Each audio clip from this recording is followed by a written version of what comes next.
پترج سالکیه آواره ولیکریه که بو هر پتویه که او نوبه بگرن هنجارانجی او هاریکاری او وردی کرن تیرا پتویه نوان ناکد تجیزانی از این معوقم انکارم شغلا کی بکم و دزارون من هر دو شغلن زبارا منا تیرا ما اتکم ناکا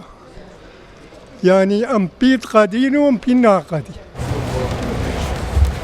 باجت کندالا اک جوان حفکن بین سنور قضا سیملیه که آوارین دوراش شنگال لینشت جنه هر خزانه کاوی کمپی $250 السر هاتنه دابش کرن دوراتی آن نزیکی بو سنتر باجریان بو قضا سیملیان بوده که نم قیاسه بو هنده که هم هاریکاریا بو پیشکش کن افرو که مثلا الکمپا باجده پاره تیتا توزیع کرن احتمال مثلا الکمپا کادی بری چند روزه که هاتی توزیع کرن چه بی صبای ارزاق بده توزیع کرن دلوی کمپی دست بگه یعنی اول مثلا که مجرد یا روتینی یا اداریه هیچ جوازینی نه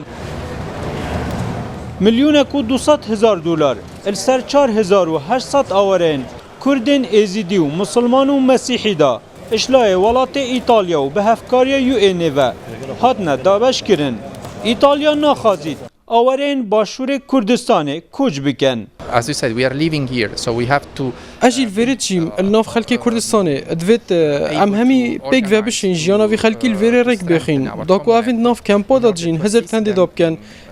بزفرنا جيد خو نك هزراج درفي والاتي بكن. Our wish is that they can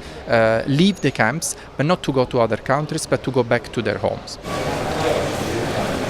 15 مانگه نزدیکی 800,000 آواره که 8 ساده جوانا خلک موصلن لپارزگاه دو کدمینن